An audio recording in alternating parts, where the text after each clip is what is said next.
네, 여러분. 자, 이번 시간에 우리가 공부할 내용은요. 등비수열의 수렴과 발산이라고 하는 부분입니다.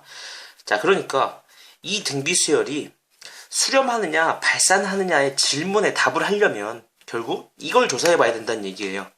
그렇겠지, 그지? 자, 이 값이 만약에 숫자로 존재한다면 수렴하는 거고, 플러스 마이너스 무한대나 진동한다면 발산하는 거죠. 그렇다면 이 문제의 답은 사실은 이 R에 따라 달라지는 거예요. 왜냐하면 그러니까 여기서 결국 키포인트는 거듭 제곱되어지는 숫자는 그 수에 따라서 상태가 달라지죠. 숫자가 가지고 있는 성질을 얘기하려고 하는 거예요. 선생님 얘기를 지금 집중하셔야 돼요. 지금 집중하면 밑에 거 다 이해되십니다. 봐봐요.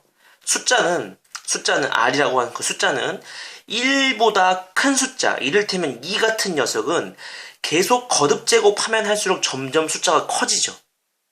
동의하세요? 자, 1은 어떻게 돼요? 계속 거듭 제곱 해봤자 어차피 1이지. 1은 계속 1이지. 자, 마이너스 1에서 1 사이에는 예를 들면 2분의 1 같은 숫자는 거듭 제곱하면 할수록 어떻게 돼? 점점 작아지지. 근데 얘는 점점 어디에 가까워져 가요? 예, 0에 가까워져 가죠. 그죠? 마이너스 1은 거듭 제곱하면 할수록 어떻게 돼요? 얘는 반복돼요. 마이너스 1과 1을 반복하죠. 마이너스 1보다 작은 숫자들은 어떻게 돼? 이를테면 마이너스 2 같은 녀석들. 이 녀석들 제곱하면 어떻게 돼? 부호가 마이너스와 플러스를 반복하긴 하지만 계속 진동으로 커져가는 녀석들이지, 그지? 진동하게 될 거 아니야, 그지? 그러니까 이 녀석의 값을 또는 이 녀석이 어떻게 되는지를 구해보고 싶으면 R의 범위에 따라 거듭제곱했을 때 그 성질이 달라지기 때문에 결국 R이 어디에 있는 숫자인지가 중요하다는 거예요. 뭔 소리냐면 잘 봐. 만약에 여기 있는 숫자가 1보다 큰 경우에 다시 말해 예를 들면 2 같은 경우는 거듭 제곱할수록 점점 커지는 성질을 가지고 있으니까 이 값은 무한대라고 할 수 있죠. 결국 이것은 발산하는 거예요. R이 1보다 클 때는요. 그죠? 자, 그런데 R이 만약에 1이면 뭐 고민할 것도 없이 이거 자체가 이미 1이기 때문에 이것은 1, 극한값이 1이 될 것이고 이것은 수렴한다고 할 수 있죠. 이 범위에 있을 때는요. 그러니까 R의 범위에 따라서 이 값이 달라진다는 것을 여러분들이 눈에 지금 확인할 수 있는 거예요. 마이너스 1에서 1 사이에 있을 때는 어떻게 될까요? 자, 이를테면 이런 숫자들인데 거듭 제곱하면 할수록 점점 어디에 가까워져 가요? 0에 가까워져 가니까 수렴값, 극한값은 0이라고 할 수 있죠. 이것도 마찬가지로 0이잖아요. 그죠? 부호가 왔다 갔다 교대로 하긴 하지만 0에 가까워져 가기 때문에 이런 경우는 결국 수렴한다고 할 수 있는 거잖아요. 그죠? 자, R이 마이너스 1일 때는 어떻게 될까요? 그렇죠. 마이너스 1과 1을 반복하기 때문에 진동하는 거고요. 마찬가지로 진동하는 건 발산한다는 얘기죠.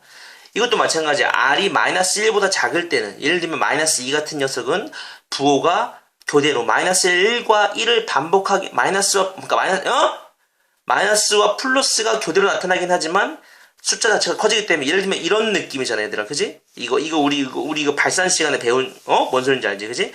따라서 이것도 진동하는 것이고 마찬가지로 발산한다고 볼 수 있는 거죠. 그러니까 정리해 보자는 거예요. 이것의 답은 R의 범위에 따라 달라지는데 정리해보자면 이것이 수렴하는 때는 R의 범위가 어떤 때야? 요 두 가지 경우지, 그지?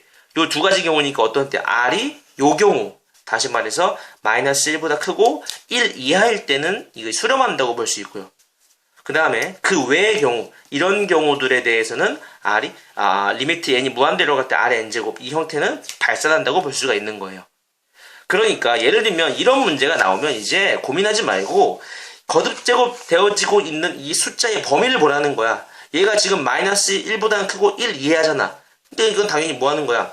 수렴하는 거겠지, 그지? 극한값은 당연히 뭐겠어요? 0이겠죠. 얘 지금 어떤 숫자야? 1보다 큰 숫자지. 거듭 제곱하면 할수록 점점 커질 거 아니야. 이건 발산하는 녀석이잖아요. 자, 얘를 보세요. 얘는 지금 마이너스가 있긴 하지만 진동한다고 착각하면 안 돼요. 왜냐하면 이 숫자 자체는 마이너스 1보다는 크고 1 이하인 숫자이기 때문에 이것은 수렴한다고 볼 수 있고 당연히 극한값은 0이죠. 얘는 어떻게 되겠어요? 거듭 제곱하면 할수록 부호가 반대가 되면서 점점 이렇게 막 커져가는 녀석이겠지? 이것은 발산하는 녀석이죠. 물론 진동 발산하는 녀석이겠죠. 이해되십니까? 자, 수열, 이 녀석의 수렴과 발산을 조사하고 수렴하면 그 극한값을 구하여라. 말이 좀 빠르죠? 네, 미안합니다. n이 무한대로 갈 때 5의 n제곱 플러스 1 이거의 극한값을 구해라. 자, n이 무한대로 가면 결국 이 녀석도 무한대로 커지고 무한대로 커져요. 그러면 결국 이건 무한대분의 무한대꼴이죠. 무한대분의 무한대꼴일 때는 분모의 숫자로 나누는 거지.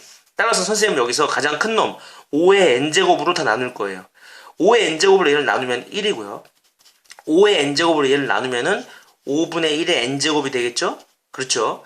5의 n제곱으로 얘를 나누면 2는 한 번 앞으로 나가게 되면서 2 곱하기 5분의 2의 n제곱이 될 거예요. 괜찮습니까? 자, 그런데요. n이 무한대로 가면요. 분자에 한 번, 분모에 한 번 분배를 하게 되면 이 값은 어디로 갈 수밖에 없어. 그렇지. 거듭제곱 되어지고 있는 숫자의 범위가 마이너스 1보다 크고 1 이하니까 이게 전부 다 어디로 갈 수밖에 없어.